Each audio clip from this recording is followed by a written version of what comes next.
10, 9. You want answers? I want the truth! Get ready for two guys who can't handle the truth. I want the truth! You can't handle the truth! But we can. Dave Palumbo, Chris Aceto. RxMuscle.com presents Heavy Muscle Radio. Watch out! Welcome to another episode of Heavy Muscle Radio. I'm Dave Palumbo, and I'm joined by the technician, Chris Aceto, on this April 23rd, 2018 afternoon. And Chris, what's the big word in the bodybuilding industry? No shows this past weekend, or at least no pro shows this past weekend. Okay, good. Show's over. Good night. But we had the Amanda Palumbo birthday weekend, so it was really the Logan Palumbo birthday weekend. Logan, all the events become kids' events, as you know. Yeah, it was pretty good. The balloons, they like the balloons. Yeah, my son's obsessed with balloons. He has this one Minions balloon. It's not even a balloon. It looks like if it wasn't. They weigh them down now, so these kids don't lose the balloons. If this thing wasn't weighed down, I'm convinced it would probably lift Logan into like orbit around the Earth. This thing is so big, and he always picks the biggest balloon in the supermarket, of course. Actually, the balloons he always wants are the ones that are like promoting sales, like 25% off. You know, they have a balloon hanging over, like, you know, some kind of like thing in Walmart. And I'm like, Logan, it's not. I want that. You know, he doesn't speak, but he's like pointing. He wants that balloon. I'm like, you can't have that balloon. So I got to get him the most expensive balloon. They have one it was a Mickey Mouse with these huge ears. The thing, we couldn't even get it in the car. Like we can't buy this, Logan. I had to like bamboozle him. I have to find something else in the supermarket to give him to play with to distract him from the other thing. You know, when he gets to your son's age, forget about it. He'll be too smart for that. I won't be able to fake him out anymore. I was thinking of Logan. I was reading children's books to my 4-year-old, and of course, I only make it through like the first 4 pages, and then I fall asleep before he does. Of course. When did you start reading books to him? How old? Gosh, I'm sure it was 1 o'clock. It's 1 o'clock. It's 1 o'clock as we're recording. I'm sure it was 1 years old. Oh, really? See, my son doesn't want stories. I have to run him ragged downstairs, running around he does flips. He must get this from my wife, because my wife was a top level gymnast, and he likes to do these. He makes up these things. My wife won't show him. She doesn't want to get hurt. Meanwhile, he's figuring it out on his own. He's doing backflips and forward rolls, and I wrestle with him, and I have to tire him out. By the time I'm the one who gets tired out, by the time it's bedtime, which it's always past bedtime, because I don't think the kid goes to bed before 10 o'clock at night, ever. I just drag him upstairs. I throw him in the crib, and I lay down in the bed next to him, and I shut the light off, and I'm like, sleepy time. That's it. There's no stories. He wears both of us out before we get up there. Yeah, I prefer to tell stories rather than read books, because then I can just make the stuff up as I go. My grandfather and my father used to tell me stories. Obviously, my father's the great storyteller, right? And my grandfather was a good storyteller. And I still remember, my dad and my grandfather, both of them, believe it or not. Oh, and it wasn't his father; it was my mom's father. They always used original characters. They didn't use. They made up their own characters. Oh, I do. All my stories are innovative. They're all made up. What are the names of some of your characters in this story? Listen. You know what? I'll tell you this story. I saw Tarek El-Stoui from Egypt, professional bodybuilder at the Arnold. I think you saw him too, right? Yeah. At the Arnold, Ohio. Oh no, you weren't there. I wasn't there. And I haven't seen him for years. He came to stay with me like years ago when Evan won the New York Pro. No, I remember Tarek. I actually helped him also a little bit too at one point. Unfortunately, it was during Ramadan, which really is not very productive. But he's a good guy. What's he very good. Well, he's working for not SciFit, Healthy and Fit, the New York supplement company. So he's living in New York? No, but they get like products now overseas. Gotcha. They've been around forever, by the way, Healthy and Fit, right? Yeah, I would imagine so. Anyways, I saw him and I was so surprised. And he asked about my kids, because when he came to stay with me, years ago, my kids were like 4 and 3. Now they're 14 and 6'1". So he said, "How the kid's big?" And I showed him a picture, and he just couldn't believe it. And I laughed, and I said, "Tarek, after you left my house, I incorporated you and Egypt into all my stories. I'm dead serious." And he was laughing. Yeah, I used to say, Tarek's mother said, "Don't ride your bike down to the pyramids, and he'd go, and he didn't listen to her. No, he didn't listen, because I try to give the lesson that you got to listen to your parents. Right. And the skeletons were in the pyramids, and he was scared. So I told those stories with him for like another 6 months after he had left. That's it's funny. funny. So when it comes to stories, I just make the stuff up. Yeah, I had my father had this character, Tony the Gooch, and my wife's like, "What's a gooch?" I'm like, "It's an Italian expression for like a Mama Luke." Tony the Gooch used to talk like this. Hi, this is Tony the Gooch. And my father, I would laugh and laugh. I remember as a kid, I still remember it. I would laugh, and my father did make these lip expressions, like when he would try to talk. Oh, it's Tony the Gooch. And I would thought it was hysterically funny. And my grandfather had my sister's name was Nicole, so. The person who didn't listen was always Nikki on the grass. Watch out for Nikki on the grass. She's gonna get you. And my sister thought that was hysterically funny. Later in life, she felt persecuted by the fact that she was the bad girl, on the grass, where I was the good grandson. Yeah. But it was just I was like, I should put together a kids book with all these characters. Yeah, you should. My father. You should. Tony the Gooch. Who else did he have? Now I'm drawing. Oh, my grandfather had another good character because I was always asking, "I'll do it." I'm always like, "I'll do it." So it was Bobby Isle. That was the character's name. Bobby Isle. I'll get that. I'll do this. And of course, I thought that was hysterical. That is a good. Isn't that good? You got to throw a couple of these characters into your kid's story tomorrow. Tony the Gooch and Bobby Isle and Nikki on the grass. So I might put together a book. Actually, I might be working on a real book. I have someone who contacted me. I'm not going to mention who it is, but he's from the UK, and we're thinking about doing a Dave Palumbo diet book. So we've been talking to each other, and it might happen. Because I always tell you I never have enough time to do it. I say I always wanted to do it. I just don't have enough time. So it might happen. Where are you going to find this time? You have no time. Well, he calls me, and he asks me questions, and I just dictate, and then he transcribes it. So, and he'll put it into he's putting into we're doing like a chapter at a time type of thing. And he sent me the first chapter, and it gave me an idea really for the whole theme of the book, and just based on a story of going to McDonald's, and it might work out. I read what he wrote, and I was like, well, this is pretty good. And I said I could change it here and there. Now I'm starting to get the creative juices going. Yeah. So that's one of the things I'm working on. Obviously, I'm sure you saw the Dorian Yates interviews. I thought it was fantastic. I watched 2 first, and then 1 after that. I get confused. Oh, yeah. But yeah, there's 2 parts, and then I filmed with him until it got dark there, basically. And he actually turned into the shadow. Yeah, I saw that. It was that he was sitting outside. He got dark.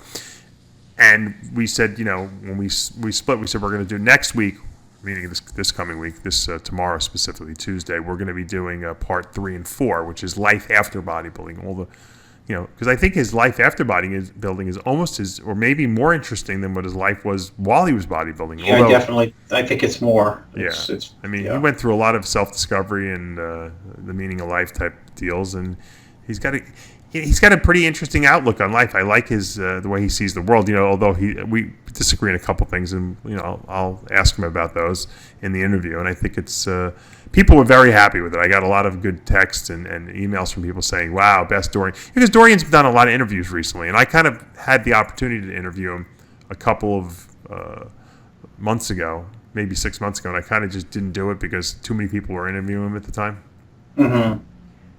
So I'm going to hopefully be able to ask him all the questions I want to. And then what I'm trying to do is I'm trying to take a different approach, because most people who interview Dorian are doing it from the perspective of just, Dorian, tell me what you did. I try to do the competition years from the perspective of a guy who was competing as a contemporary, not maybe at the same level he was and not I was before his time, but someone who was looking up to him at the time and wanting to know, what the hell was this freaking guy doing? What was he doing? What was he eating? How did he get to this point? Drugs was he taking? All the things I was just hypothesizing about while I was going through it, I'm like, we all used to be like, Dorian must be doing this. I hear Dorian's doing that. You always heard some guy who knew him from Europe. Oh, I know her. Dorian's taking this stuff or taking that stuff.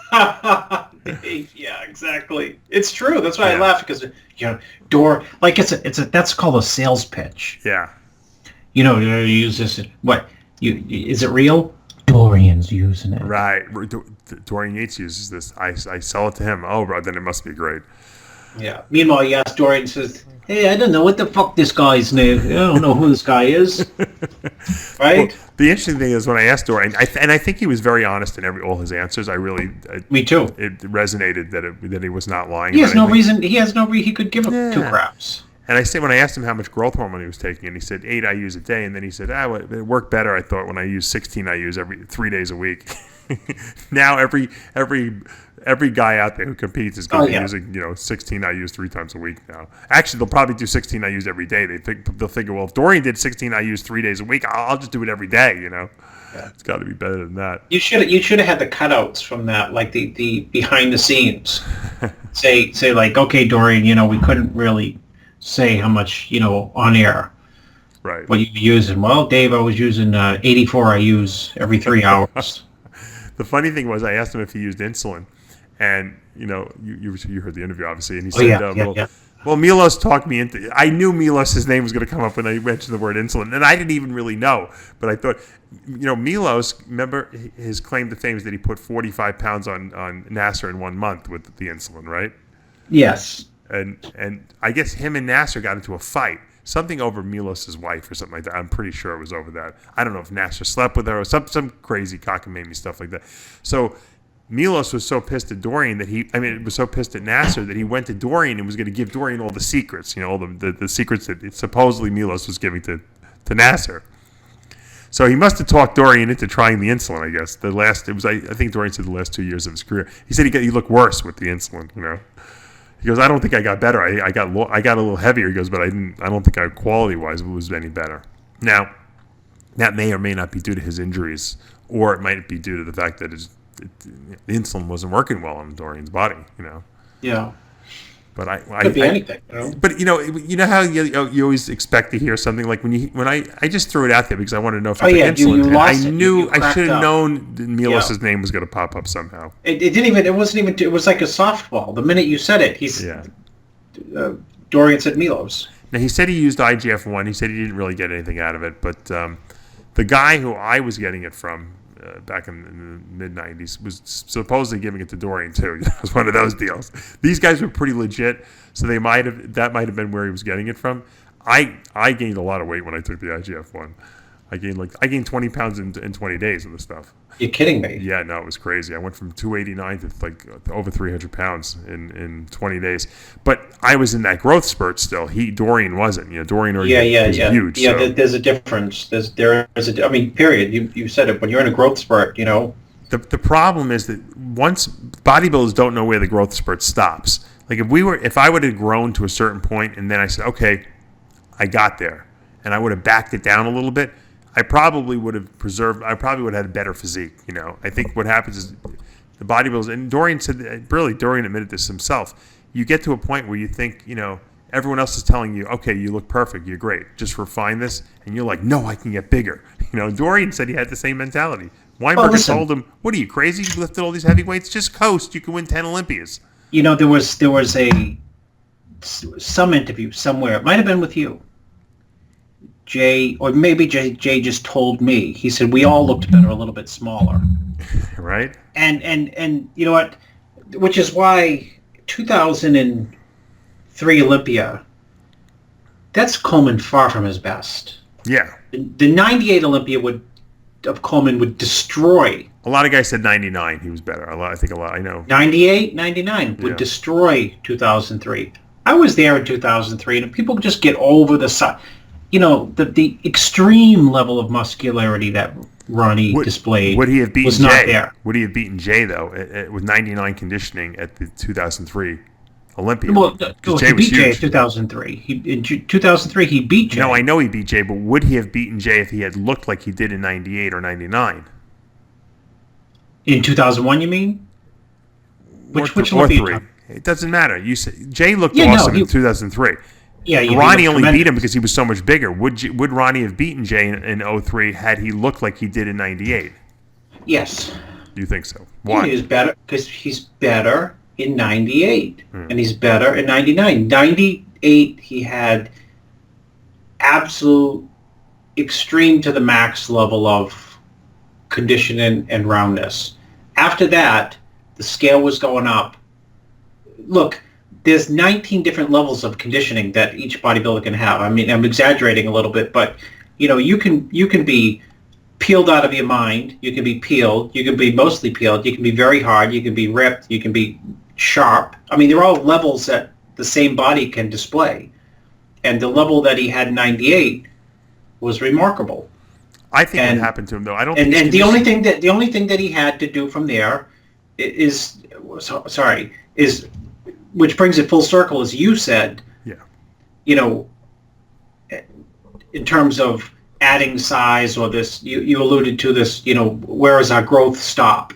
He just kept pushing the envelope in terms of size and size and size, and his body didn't look like it did in 98. No. It's not to say that he didn't deserve Olympia wins and stuff and look freaky, but... Well, he was lean in 03. He just, like you said, he almost had too much muscle on his body, right? Yeah, well, he was just blown out. He was just pushing the... at that point, 2003 was a backlash from 2002. Right. Because 2000... I'll tell you exactly what happened, my guess. Jay would have won the Olympia in 02, probably. Oh, yeah, absolutely would have. He would have done it.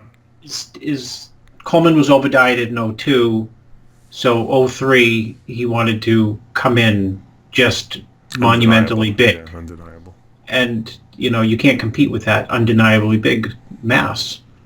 But it wasn't his best look. But it was effective for that show. Yeah, but you see, you know what? The pictures, however, are really good. Like, if you see him, like, in video, you can see, like, his stomach's a little bigger and his symmetry is not as good. Come on, his stomach in 03 versus 98 is like 9 inches bigger. No, I know, but I'm saying, but when you see the static pictures from 03, like the back double and some of the, where he's pulling his lats back, from behind, it's like, what the freak am I looking at? Front double bicep is just ridiculous. I mean, he doesn't know how to hit a lat spread, but but the shots are like crazy. I mean, Ronnie's front lat spread was like, he thought it was a most muscular pose, I think, right? He would just lift up his shoulders. But he would almost like flex his pecs like he was doing a most muscular with instead of his hands with his elbows. Yeah, he'd flex his pecs and lift up his shoulders. No one ever told him. He'd lock out his legs. Yeah, you would think. Chad probably tried to tell him, but he'd probably listen to him and then say, like, I like to flex my pecs, Chad. Oh my God! Yeah, but we should all. You and I probably would have given our left hand to look like Ronnie Coleman. So yeah, he has me very critical. Coleman didn't look that good when he was 380 pounds. Yeah. Well, but Dorian said it. He kept thinking, well, I could always get better. And what Dorian made a very interesting point. No one had ever been in his realm of anything. So like, who the hell could he ask? Yeah. No one. He was in his own zone. I mean, no one was ever that big or hard. That was the best statement. That was one of the better. insights from the interviewers. Just simply that, when people try to say, well, why didn't you do this? Why didn't you do that? There was no litmus test for. There was no role model to look back at and say, well, he did it this way, so maybe I should take his advice, or this person, knows what It's just all conjecture. He was like, well, let's see how far we can go with this thing. That's really what his mindset was. I'm this big, maybe I get bigger. If I keep applying the same principles, and but the human body is not a machine. It breaks down, and that's exactly. I love though that happening. He had the machine mentality, and I love the part too when Weinberger said, just keep it right here, and he's like, no, I'm okay, thank you for the advice, but I'm going to get bigger. And, in other words, Steve was. The advice was, the underlying part of the advice is, nobody is going to beat you. You might get hurt. Right. You know what I mean? And he was like, well, I'll just have to risk getting hurt if I can't just stay the same because it's not in my DNA. Yeah. Dorian was a true champion. I'll tell you why. Because he, and I asked him this specifically, in that 94 Olympia, I mean, he tore his bicep 6 weeks out. most guys would have just dropped out. I mean, and would have said, "Oh, I'll come back." But his mentality was, well, "Fuck it, I'm not giving up. I'm the best guy out there. Who's going to beat me?" And he got through it in '97. I mean, look, it might be controversial, but I mean, did you hear Dorian break down pose by pose why he wins the show? Yeah. He says, I get last in the front double. Yeah, let's say I lose to everyone the front double. Yeah, I win the front lat spread. He's very realistic. He's got a very realistic review of his strengths and weaknesses. Yeah, he wins both back poses easy. Obviously, that's he says down. My side tricep. It's not I don't have the best triceps, but the pose itself, which because of his leg and his calf and everything like that. Yeah. So he wins that side chest. Did he give the side chest to Nasser? I think he might have given the side chest to Nasser. So he loses 2 poses, I think. Yeah, absent thighs, he was very good at. Yeah, that was his good pose, and most muscular, it's a good pose for him. So even if he lost 3 poses, he still wins the Olympia, So I guess that's how he broke it down, and he's very analytical like that. Yeah. It would have been interesting had he not gotten hurt and seen how he would have done. I asked him obviously, would you have beaten Ronnie if you didn't get hurt in the '98 Olympia? And of course he's like, of course I'm going to say yes, and Ronnie's going to say yes, and we'll never know. He said. What do you think? If Dorian was at his best, Dorian at his best versus Ronnie in '98, which you think is his best anyway, who wins? It's funny you say that, Dave, because I would always say...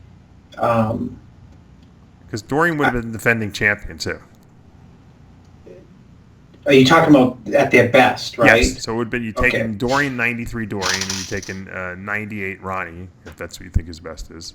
It's... you know what? I don't know. Here's how my gut would say Coleman, right? But then I'd do this because of the arms. Yep. But at the same time, I'd go back to this. I'd go back to two points. When Dorian won in '93, if you go back and look at the level of conditioning that Wheeler had at that show, it was mind-boggling. Yeah. And it didn't matter at all. He looked like nothing next to, and he'll tell you that, next to Dorian. Well, Wheeler said, and even Dorian quotes it in his book that he's coming out with From the Shadows.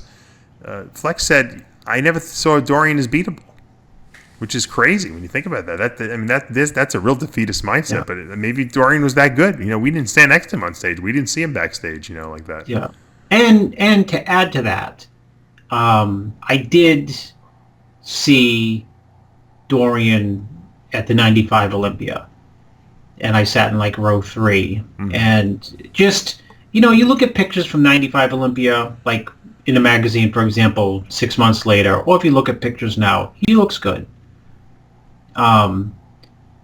But in real life, he just looked way better than he looked in pictures, and his level of size, width.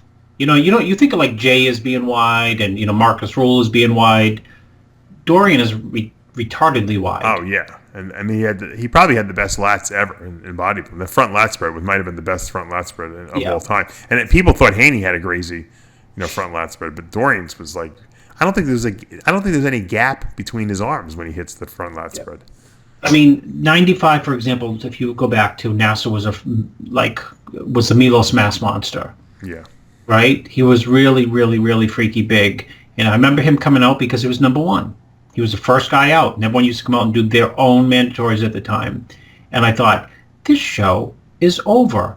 And Kevin came out, and Flex came, the whole gang came out. And everyone looked like tiny compared to Nasser. Mm-hmm. When Dorian came out, the second he came out, the show was completely over.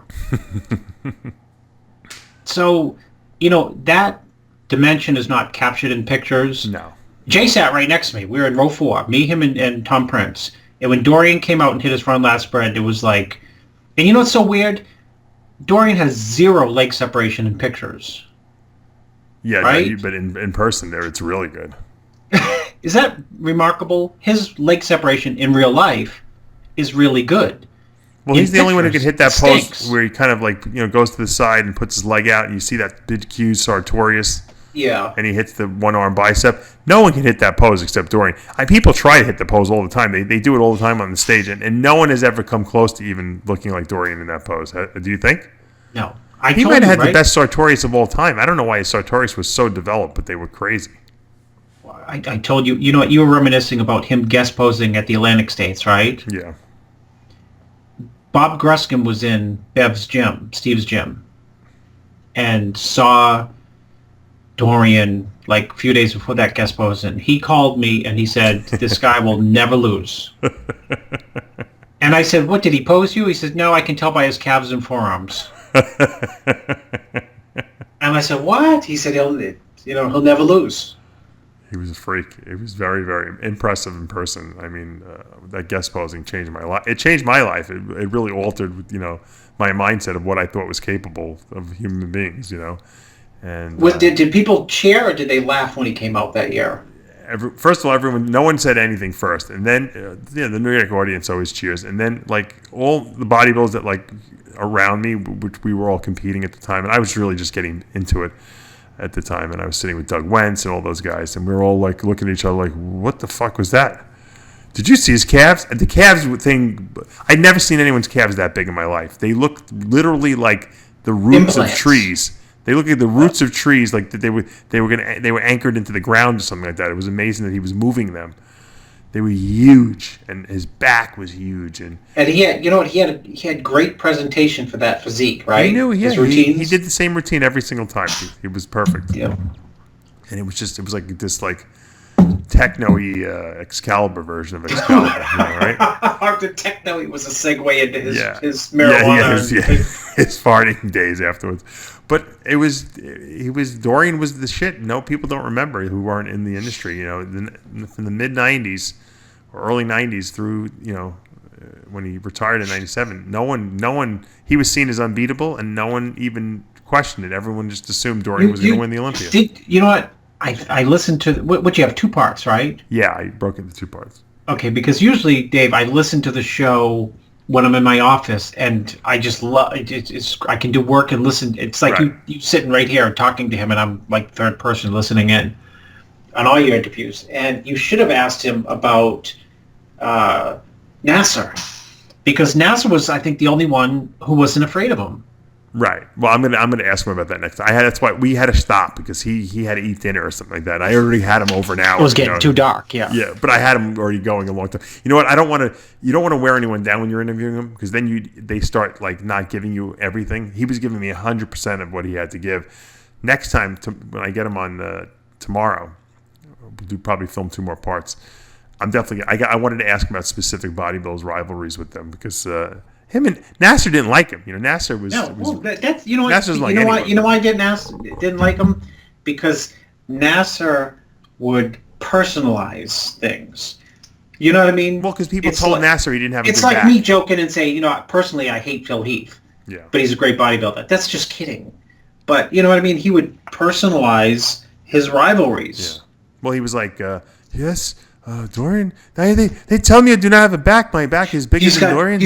He's got my wife's got arms bigger than his. He's got no biceps. He's torn the bicep, the tricep, the forearm, and the finger.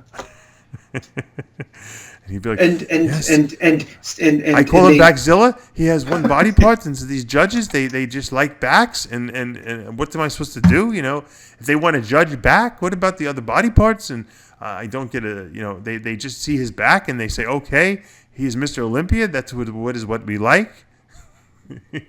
So Dorian he was very jealous of Dorian, obviously, because he really wanted to win that Olympia.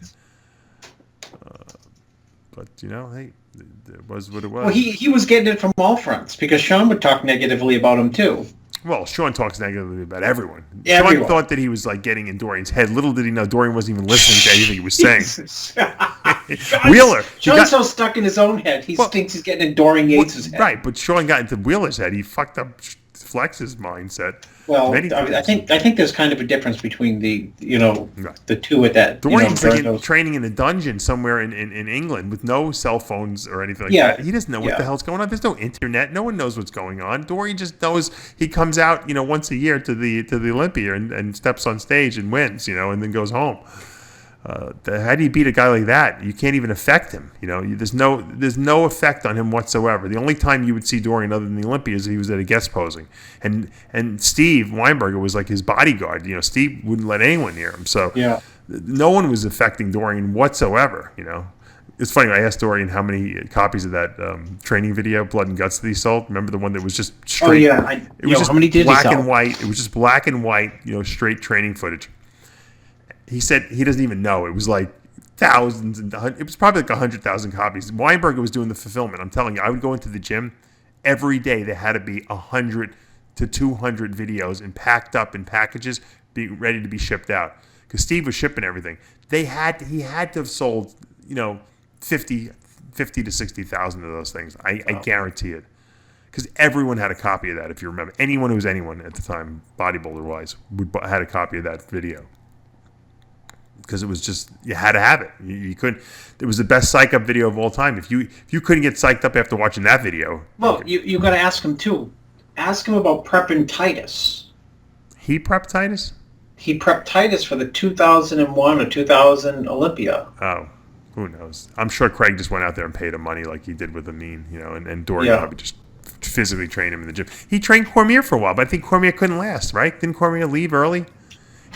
Dorian thought Cormier could win the Olympia. He's like, this guy's got every tools in the tool set. Well, I told you, what, you got to get Bob Paris on the show because I told you that story a million times when I I helped Bob Paris and I was bragging to him about Chris when Chris was an amateur. Yeah, no. Well, and I was for people who don't listen to the show, they probably don't even know who the hell Bob Paris is. Yeah, I'm sure they do. Our listeners know. We have very intelligent listeners out there. Anyways, I was in the Gold's Gym parking lot with Bob, and I was telling about Cormier, and he didn't know who the hell Cormier was. And Cormier came walking across the parking lot in a T-shirt and shorts cut off at the knee, so you pretty much covered up completely. Right. And Bob said, "Well, there's Cormier now, or there's Cormier now, or there's a potential Mr. Olympia." Oh, really? He thought that too, huh?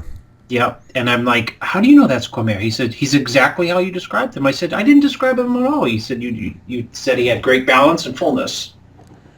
Look, Cormier wasn't the widest guy up there, but... No, he's like 215 at that coming across the parking lot, 220. But I think that had he lived the Dorian lifestyle and not gone out and partied and had a good time, he might have snuck in there and won an Olympia or two. He might have beat Jay, Yeah, I think if you ask Cormier, he would agree with that. Yeah, I think if you ask Cormier, and Cormier will also probably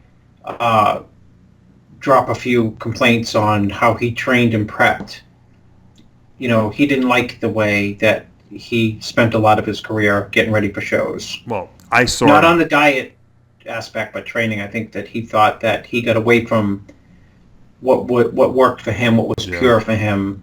Why did you do that? Yeah, and he got into too many angles and. Oh, you think that he didn't like the Charles Glass approach? He told me that. Yeah, because he grew from, he was strong. People don't realize Chris would incline 500 pounds on the incline press. Yeah. That's what gave him that dense, crazy muscle. Ask Dorian. That's what you got to do. And you can't do that for that many years. If you start stopping that kind of training early in your career when you should be building huge amounts of mass, you're never going to build it when you hit in the 30s. It just doesn't happen. You got to build that mass in your 20s, and then in your 30s refine it. That's the trick, because your body can't sustain. In your 20s your body can handle anything. In your 30s you're starting to be vulnerable already. By the 40s you're not putting any new muscle on. I'm sorry, it's just not going to happen. Unless you never used anabolics and all of a sudden you say, "Hey, I'm going to start doing cycles." That's a different story. But true. You're not putting on massive amounts of muscle. Look, I saw Chris get ready. I'm trying to think what Olympia it was. It was probably the 2002 or 3 Olympia, and I saw him. He came into my hotel room. He was hanging out with some girl I knew, and I saw him post me. I'm like, this guy's going to be last place. He's like, "No, bro." I said, "Chris, you're holding a lot of water. I don't know what's going on." He's like, "I'll be fine." The guy didn't sleep for fucking 48 hours. He was doing whatever he was doing, but he was certainly not doing the conventional bodybuilding, prep. He was going out. The guy fucking looked amazing at the Olympia. I don't know what the hell he did. I don't know how he turned his body around like that. Dave, I used to promote a show in the olden days. main state bodybuilding show, and I had him come guest post for me, and he had just lost to Milos. Milos is like the topic, ad nauseum on this show now. Milos had just beaten him in Toronto. It's like 6 degrees of separation, like from Kevin Bacon. It's everything. Everyone is somehow linked to Milos Sarcev to some degree. So Milos beats him in Toronto, and there's 2 weeks between Toronto and Night of Champions, New York Pro. Right. So Milos beats him on like a Saturday. He flies down to Maine on a Sunday, and he's just like down in the dumps because not only did he not win, but Milos beats him, and he thinks he should be just getting beat by Wheeler and Nasser if anyone. Right. And I can remember in the World Gym posing room, because I used to help Cormier, and I wasn't at this point. I think he was doing his own thing, and he said, I need your help between now and the next 2 weeks. Or maybe he said, can you take a look at me now and tell me what you think of? Something like that. And he just looked like flat and soft and flat. And I was thinking like, no disrespect to Milos, because I've seen him look unbelievable in shows. Sure.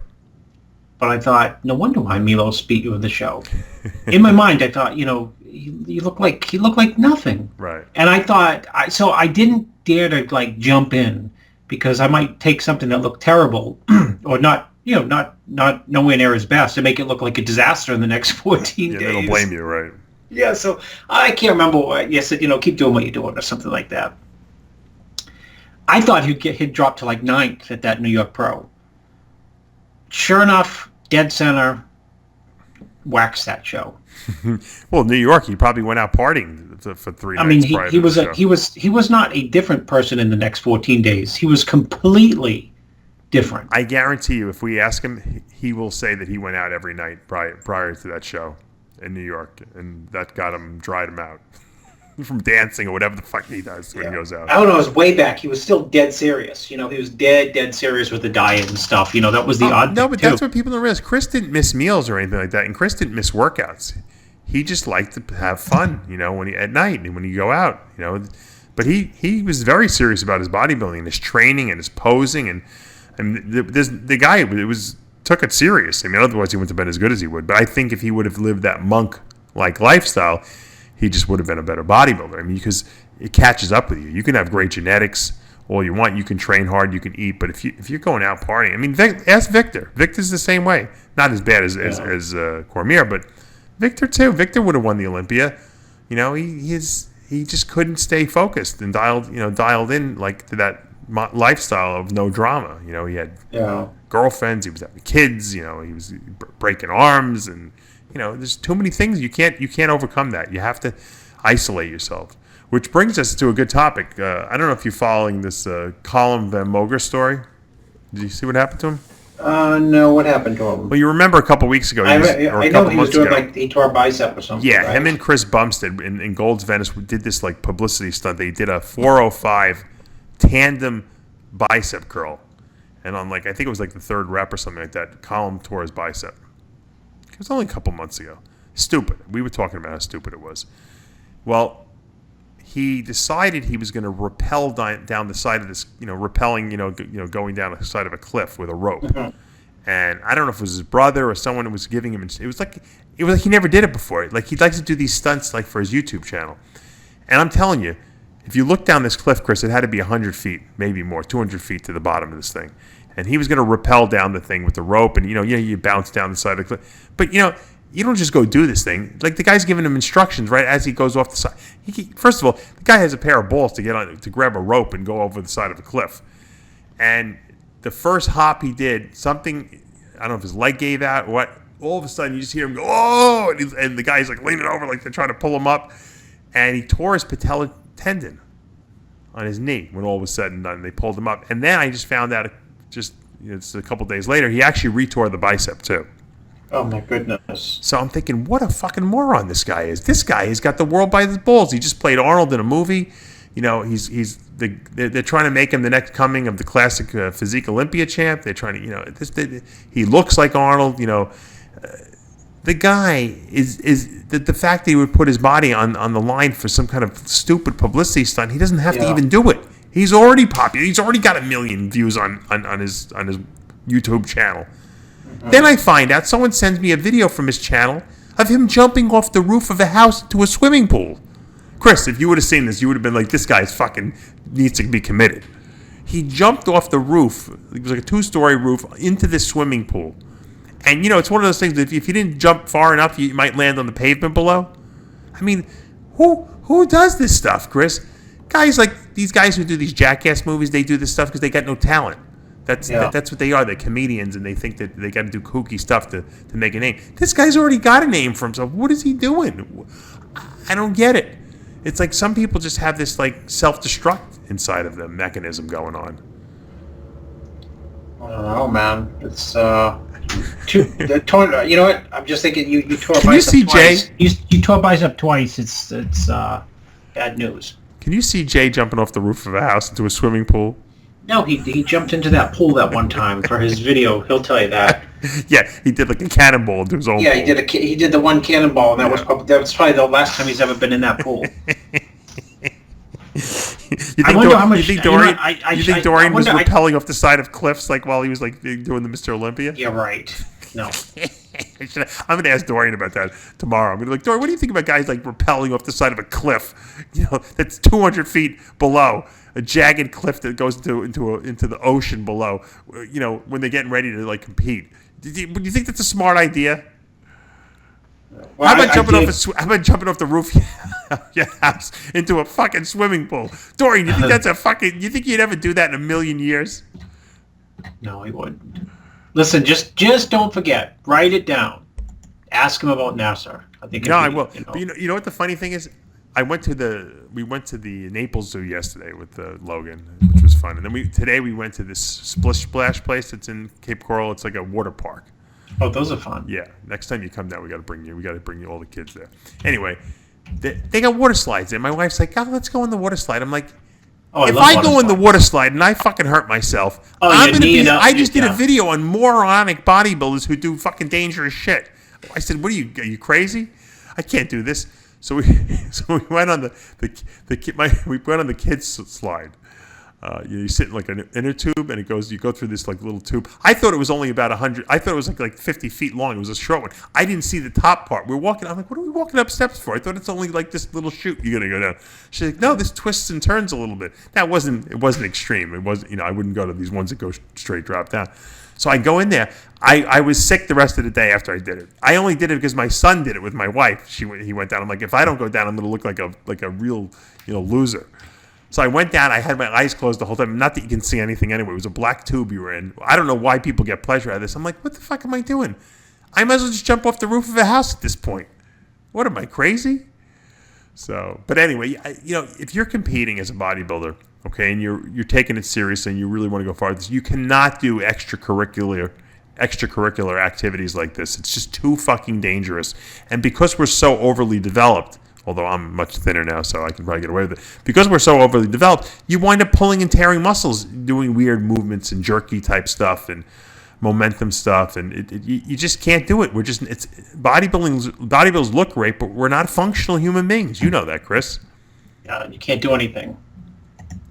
I can't tell you how many guys I know that have torn muscles playing volleyball at the beach. I did it like a week after their show. Oh, I went on vacation. I played volleyball. I tore my fucking rotator cuff tendon off. Yeah, Sammy Abdul. I don't know if you remember Sammy Abdul back in the 90s. He was a friend of Nasser Al-Sambadi's and a very good friend of mine at the time. The guy, I was so jealous of this guy. This guy did one show that Eastern USA won the overall. I'm like, this fucking guy's better than I am. First show ever. He was amazing. He was like a mini Nasser. And he went after that show. He went to South Beach. He went on vacation with his family, and he was playing volleyball and tore his rotator cuff and never healed. Got surgery, couldn't fix it. That was it. End of career. No. Unbelievable. Well, you never know. Speaking of water parks, did you see the world's fastest water slide? Some people died on it. Chris, I felt like I was going to die on the kiddie slide. I don't know how people do this stuff. There was a slide at this park. Literally, it's got to be 100 feet in the air, and it just drops straight down. It's like I'm like, I said I took physics. I don't see how the physics of this can prevent you from falling off the slide if you just if you agitate yourself a little one way or another. There's nothing holding you in. It's just you're floating on water basically, and you're going almost 90 degrees down. These people are nuts. I don't know how people get pleasure out of that. I don't find it enjoyable at all. I think people who want to die that like to do these things, like, oh, I might as well. I don't care if I die. It's a big deal. I'm like, man, I got a million things to do. It's adrenaline. I don't like it though. It doesn't make me feel good. I don't know why. Maybe I'm too much of a control freak. Maybe you had enough adrenaline in your life. I guess with your relationships were adrenaline. I guess. No, but even guys that jump out of planes, like to me, that falling feeling is not. Doesn't make me feel good. I don't know. It makes me feel terrible. I don't know what it is. I guess I have a fear of death. Yeah, well, a lot of times people who love adrenaline are like doctors and stuff, because they, Rick Collins jumped out of an airplane a few times already. I said, "You're out of your mind." He's like, "Let's go. We're doing it for charity." I'm like, "I'll just write the check. I'll give you the money. You can give it to charity." Yeah. Exactly. I don't need to jump out of the plane to raise money. I'll write the check over to you. I'll sponsor doing it. Yeah. That's exactly my answer. I wouldn't do anything crazy. Oh my God. So, what's going on with now? Justin Rodriguez and Nathan D'Asher seem to be having a feud going into this New York Pro. Nathan is like, they call him the English muffin. These guys, Justin and Juan Morel and De La Rosa, they're all the New York boys. They're all ganging up on Nathan. Probably Nathan started. I think Nathan started the whole thing. Breaking their balls all on Instagram, back and forth, back and forth, back and forth. It should be a good New York Pro. They got a very good lineup, it looks like, Ridiculous lineup. I have to believe that Nathan has got to be one of the favorites going there. I really do. Well, he's got to be the favorite based on the fact that he's placed at the Olympics. He's won shows before, more than once. I think he's won at least 2 shows. Well, Juan Morel's won a few shows too. De La Rosa's won. Well, he's been top 8 at the Olympia. True. And one has not been top 8 at the Olympia. Right. So, to say that he's not the favorite, I think is like kidding yourself. Sure, and his physique is crazy. I mean, the guy. Yeah, I mean, his body backs it up. I mean, not no disrespect to anyone else, but in terms of who the quote favorite would be, if you just base it on who's the highest place in Olympian, and who's won multiple shows, then Nathan is definitely has to be considered the front runner. Did you see him leaving the Camel Crew? Did you see that coming? No, I didn't see it coming, but I mean, on the show that I've been like critical of what's there, and I don't think you asked Nathan the question, why, and Nathan probably didn't answer why when he was on. Was he on your show? Yeah. No, he said he said he just wanted to change pace. He had enough there already, and. Well, that's like the Weasley answer out. Right. Well, because I think it is. This is the problem. Those guys that go there are obviously. Bader is bending over backwards, and he's very gracious. He's paying all their expenses there, and he's so they don't want to say anything. They don't want to say I didn't have a good time or I did because then it's disrespectful to Bader, and I understand that because Bader's spending a lot of money bringing these guys out there. He's flying them out first class, and he's giving them accommodations and food. So I say my budget is zero, but go ahead. Your budget's zero.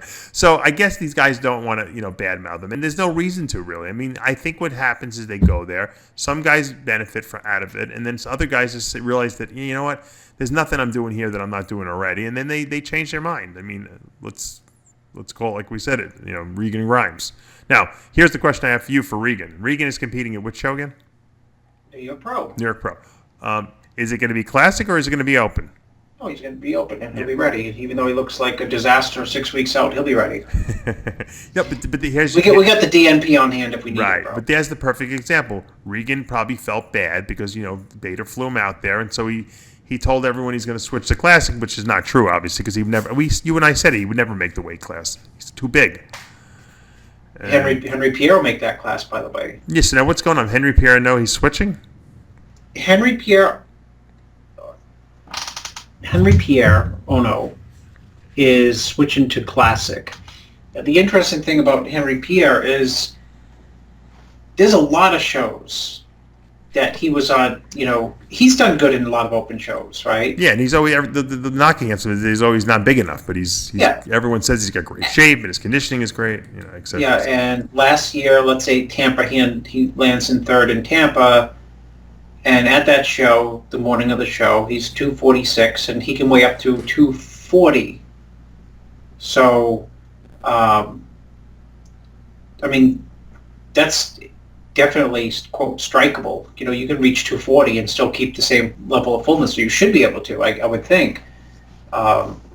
So that's a new guy who, could be dangerous in the classic division because, you know what, he's way taller than everyone. Mm-hmm. You're right. And at 246, he's not like...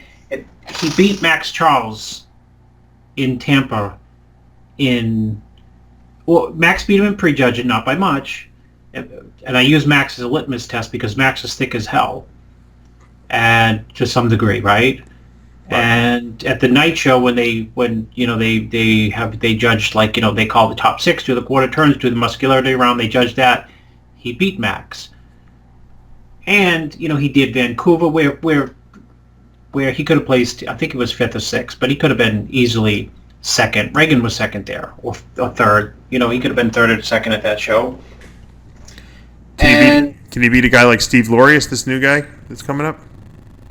I know you worked with him briefly for a while. I haven't seen Steve in a pro lineup, but just go. Can he beat Arash and Breon? Right. Can he beat Arash? Yes. Well, okay. Well, I guess can Arash beat Max? No, definitely. Okay, so there you go.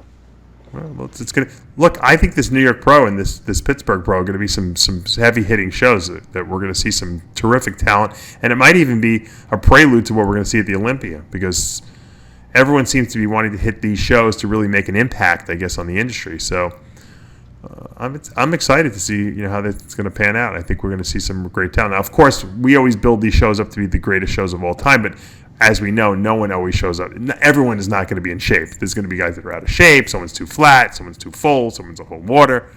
But we'll see who pans out when it's all said and done. Obviously, we'll start previewing that New York Pro Show as we get a little closer.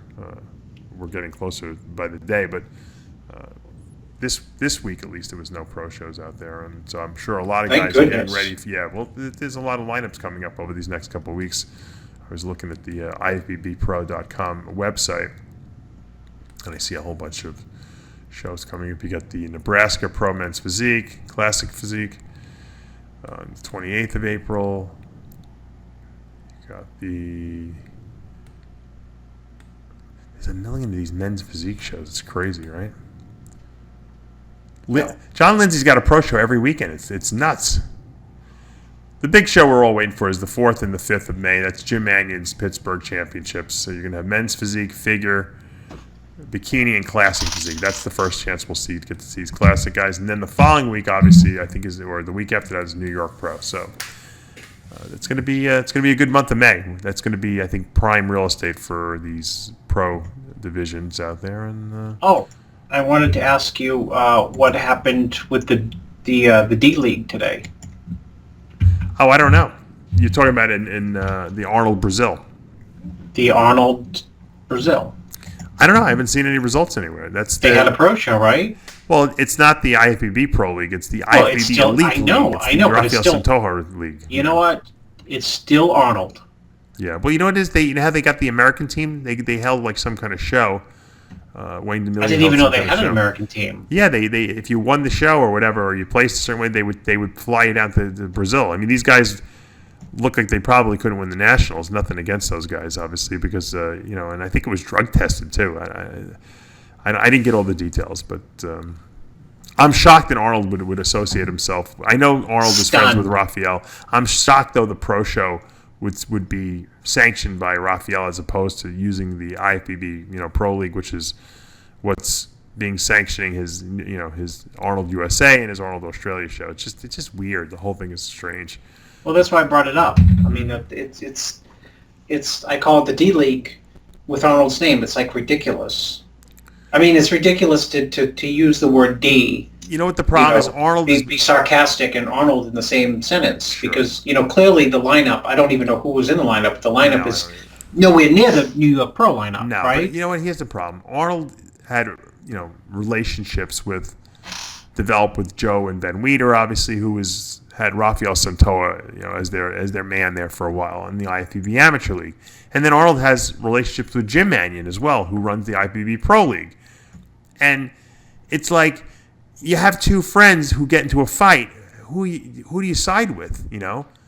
I think Arnold just said, "Look, I'm not siding with anyone. We'll split it up." And I don't want to downgrade my Arnold Brazil show and Arnold South Africa show, but I got relationships here that I just can't terminate because you guys are not getting along with each other, and that's really what it is. Raphael and Jim Mannion are not getting along. Yeah. You can side with whoever you want. Obviously, we side with Jim Mannion because we're supporters of the IFBB Pro League and the Mr. Olympia competition. But the bottom line is the two guys got into an argument, and unfortunately, they weren't able to work it out. And the funny thing was, I know that Jim Mannion was looking to work it out. He was going to meet with him. And Raphael showed up with like bodyguards. It was crazy. So the only people getting hurt are the bodybuilders, but maybe not. Maybe they're having more opportunities now. I don't know. Who the hell knows? But look, if you have enough leagues, everyone can become a champion, right? Yeah. If you and I decide to run the Milosarcev Insulin League, we probably could crown some new great champions. Over the next couple of years. The New York Pro is going to be on May 19th. That's going to be at the Westchester County Center, which is where I go to. I used to go to my reptile shows there. That's in White Plains, New York, right down the block from my good friend Dr. Blau, the number one gynecomastia surgeon in the world. His office is right there. So if there's any guys with gyno, they could just shoot down the block and see Dr. Blau right after the show. Maybe I can hook it up. Dr. Blau should actually sponsor that show now that it's right down the block from his office. I didn't even think about asking him for that. Yeah, why not? Yeah. They could do Botox in the lobby. All the bikini girls. You could sign up competitors right there. You could do that now. Did you know that? Some malls, they actually have these little stands, or they have these little shops there where you can go in there and they'll give you Botox, and you can get collagen fillers, you can get vitamin B12 shots and glutathione injections. Who loves glutathione?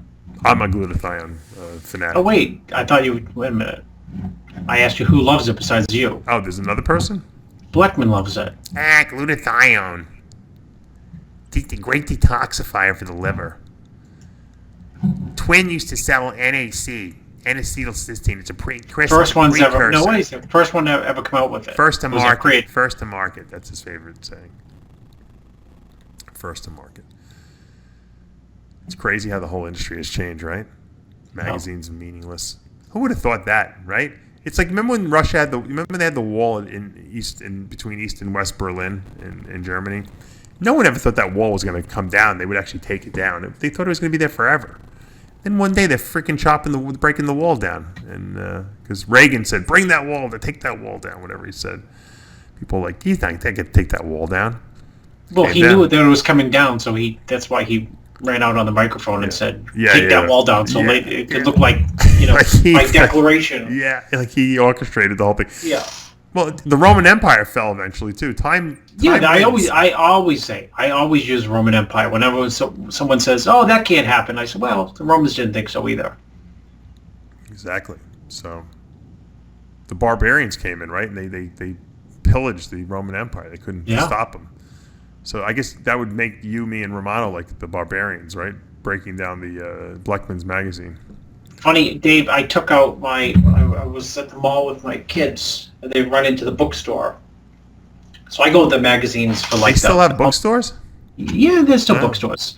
I go into the, I run off into the bookstore to the magazine section only to look for home decorating and architectural magazines. And I see MD there. And Sergio Oliva's on the cover. Right. So, I work with Sergio, so I pick it up. And Dave, I was laughing my ass off. I thought, this is a good issue. I had 3 issues in my hand. I don't know why I picked it. I grasped it, and I thought, there's a lot of pages. Yeah. So I had make the mistake of having picked up 3 rather than 1. Right. So, anyways, it's I still don't know less a than single 6 person who's read a pages. magazine in 10 years, so. Well, there's probably some people who are in bodybuilding now who compete in bodybuilding who've never picked up a bodybuilding magazine. Oh, absolutely. Ever. Absolutely. It's, but you know what the truth is, Chris, Well, and I hate they to say know this. that one exists. No one even reads anymore. No one wants to read anything. No, they play games. They want videos. They want to watch videos. That's what it is. Listen, on the plane, people used to read books and magazines on the plane. I'm surprised that people even learn how to read in school anymore. What doesn't even matter anymore. Just videos. Everything's videos. It's the spoken word. We're going to lose the ability to write and read pretty soon. You'll see. Another 100 years, no one will read and write. These voice recognition softwares, I was so unimpressed with them years ago, but they're so good. We get this Honda Odyssey. When I plug my phone into the car takes over my phone. And if I get a text message, it'll read the message to me, and then it says you want to respond, and I'm like, yeah, all right. And I'll just say my text message, and it's perfect. Every word, nuance is translated perfectly, and then it reads it back to you before you ask you if you want to send it.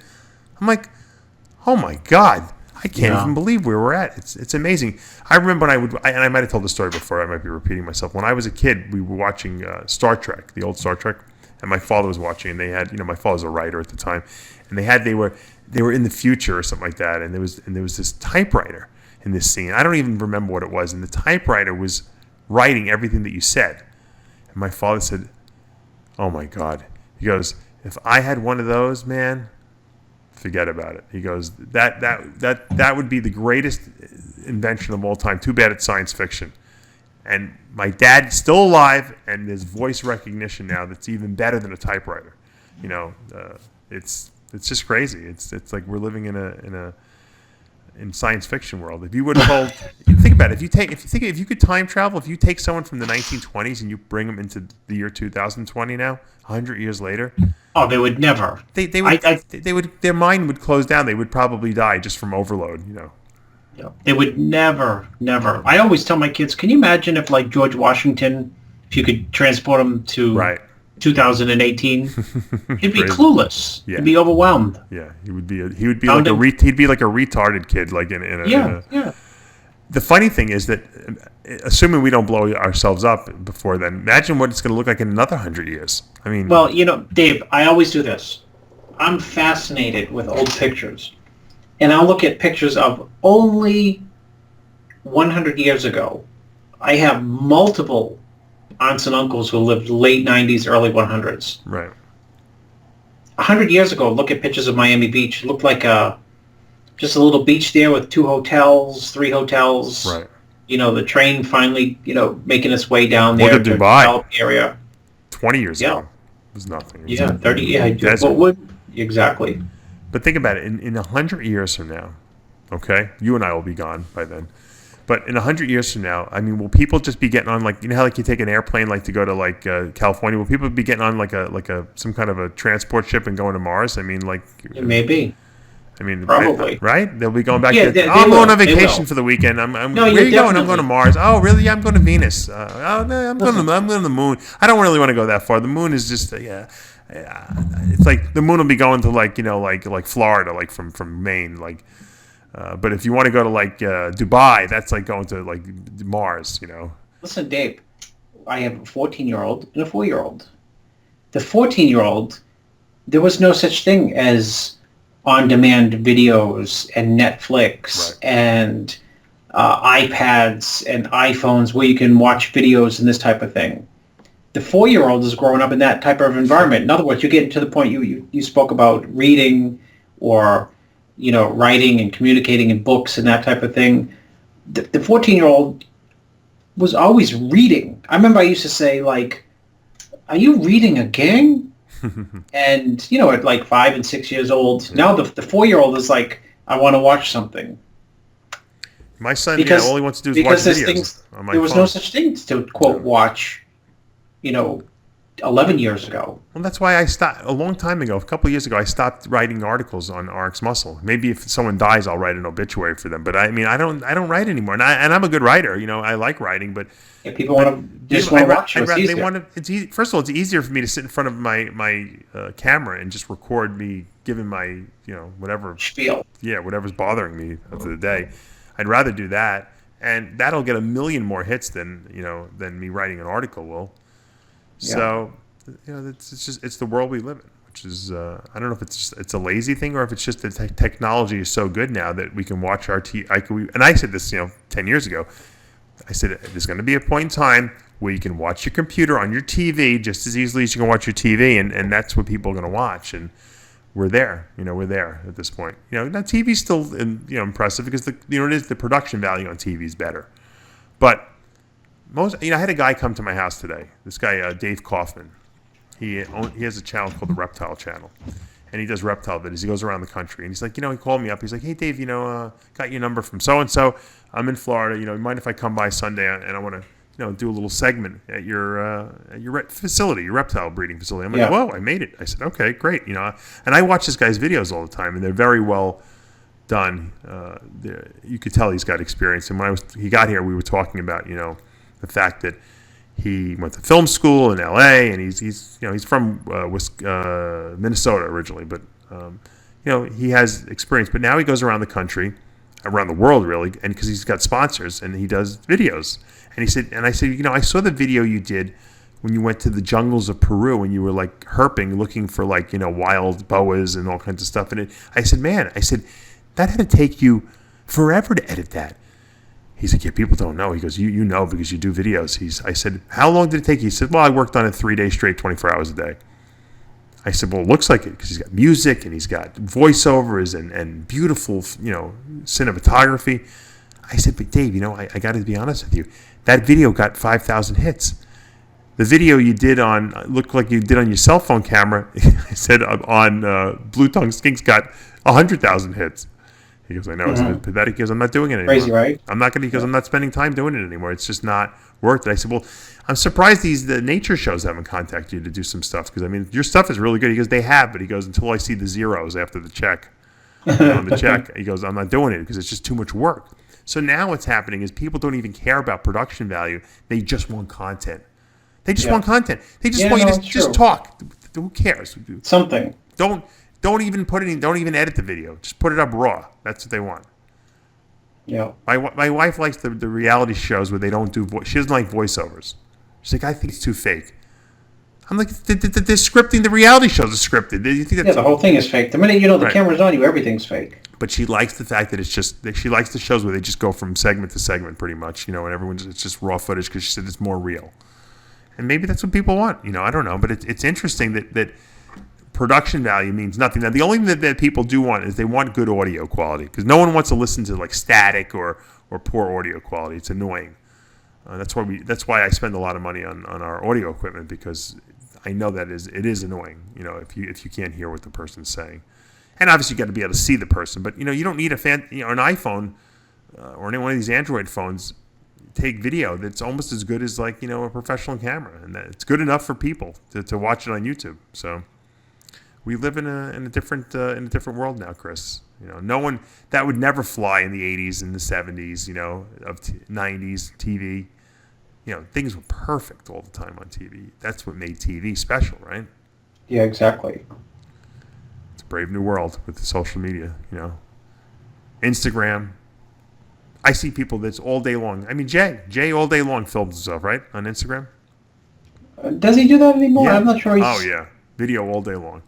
All day long. And the funny thing with Instagram is the video doesn't stay. It only is up there for 48 hours and then it disappears. I don't know I guess they don't want to have to store all that video. It probably takes up too much space in their servers, but that's what people do all day long.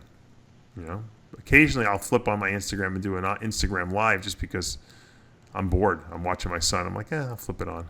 People like it. They ask questions. I water the lawn. That's my new thing. Sometimes you popped it on. I try to click on it, but it's like. Oh really? Yeah, I sit there and when I water the lawn, your video's over by the time I try to click on it. What happens is because I'm on my front lawn, I keep losing service. It goes on and off, and I'll click on. Logan will spray me with the hose. I'll scream at him. You know, people like to watch that stuff. You know, it entertains them.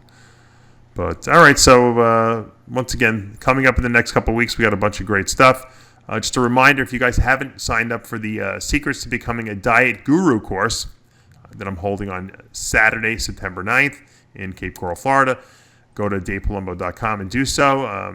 The seats are rapidly filling up. I think we have 5 seats left. So that's once again my course where I teach diet, supplements, performance-enhancing drugs, how to write, off-season, pre-contest, men, women, detoxification, site injection oils. I go over everything. It's a 10-hour class. Give you free lunch, and we have a great time. You get an 85-page manual. It's all my protocols in there.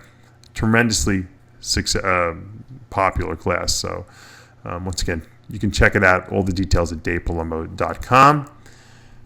If you want to sign up for the Chris Aceto How to Get Rid of Bed Bugs course, that will be being held. When is that course being held? Olympia weekend, Chris? We hold that daily because we're not.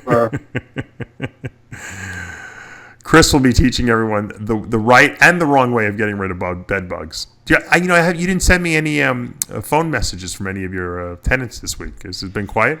Yeah, I didn't have nothing dramatic going on this week. Well, it's warming up in May now, right? Yeah, you want to see? You know what, Dave? I was going to send you a picture. I'm dead serious. I have a little tiny bit of snow in my backyard still. Really? That's crazy. It's still cold there, is what you're saying? Well, no. My house, unfortunately, is in this weird pocket of it. Like the back is in like this on kind of like a little mini mountain, and the house is drafty and cold. And this one giant room, I always wonder why it's so drafty and cold. I mean, I'm thinking, is it that uninsulated in this old house? And next to that room, I took a picture of it today. I'll send it to you. You have snow, so you have like a dead. I have snow, so there's like in there. Yeah, and there's been there's no snow, Dave. I'm dead serious. If anyone in the whole entire state of Maine is listening, if you can find snow anywhere in this state other than my house, I'm going to send it to you. Maybe you have like a direct line to the North Pole there. It might be like a secret passage, like somewhere, like a time. Santa Claus's hutch. Like remember Hogan's Heroes when they had all those little. Yeah. I'm saying you might have like a direct time vortex to the North Pole there. It's coming through, and you're getting the weather. I'll leave you with this funny story. Speaking of like weird spiritual stuff. So Amanda's birthday was on Saturday night, and she was hearing these. We have these like little toys that belong to her sisters or her niece, and her sister passed away. And when her sister passed away, I don't want to go through the whole story of how it happened, but they were hearing these things going off randomly, like spontaneously in the house for 2 weeks after the sister died. Mm-hmm. Flash forward, 10 years later, and we have these little toys in the house now, and Logan plays with them, whatever. And everyone was sleeping, and I was over at the snake house, the snake building, cleaning snakes, and Amanda was doing cardio upstairs in my house, and she calls me up, and I hear them in the background. They're going off, like, randomly. So I said, well, that's, validation, that your sister's giving you validation, that she's watching over you, whatever, and it's on your birthday. So it was like a cool little weird spiritual thing. So I'm telling this story to my dad. I figured, what? I don't know what to tell him. Dad, my father likes these. He doesn't believe anything, but he likes to hear these supernatural things, like that there's life after death, type of thing. I'm telling him the whole story, and he's really listening intently. He's asking me intelligent questions, and then he says to me, "So, what do you think of the Snow White and the Seven Dwarfs? What's your input on this?" What's your intake? I said, "What the fuck are you talking about?" Yeah. There's a puzzle on the table between us, the Snow White and the Seven Dwarfs. He goes, you put that puzzle together? I said, Dad, the puzzle was together already. What does that have to do with the story I just told you? He goes, I'm asking you. Snow White and the Seven Dwarfs. What do you think about it? I said, I think it's a great story, though. He's like, okay, that's all I wanted to know. that was the end of the story. This great spiritual story I told him to inspire him turned into Snow White and the Seven Dwarfs. That's where my father's level of mentality is right now. Is your dad any better off? My just father's just his memory is weak, so it's hard for him to be in. He probably couldn't even recall seven. No, my father was staring at the box. And I know, but if he was looking right at the box, it wouldn't. It still has to ring a bell. It has to ring a bell, right? I should have asked my dad who wrote the story, see if he knew. So did he sell that painting? Is the question. Yeah, no, I know. I told him about the painting, and he's like, "What are you talking about?" And I showed him a picture of it. He goes, "Huh, that was nothing." He's like downplaying it. That was a doodle. My father would call that a doodle. A doodle. Yeah, that's nowhere near his best work. I said, "Dad, you probably could sell that for $1 million from one of these crazy exotic art collectors." Yeah. Chris and I know someone. Maybe we get it on the. Yeah. Where do they auction these things off? Christie's? I don't even know where they. I don't know. My kids were at that auction, the world's biggest. Right. They were there right before it sold. They told you that, right? Yeah, no, that's crazy. With like 300. Yeah, what was it? 300. I can't. $400 million painting. Yeah. Like that. All right, Chris. What is it? 1:15 in the morning. Let's wrap this up. Until next week. Remember, with Heavy Muscle Radio, the truth hurts. Good night, everyone.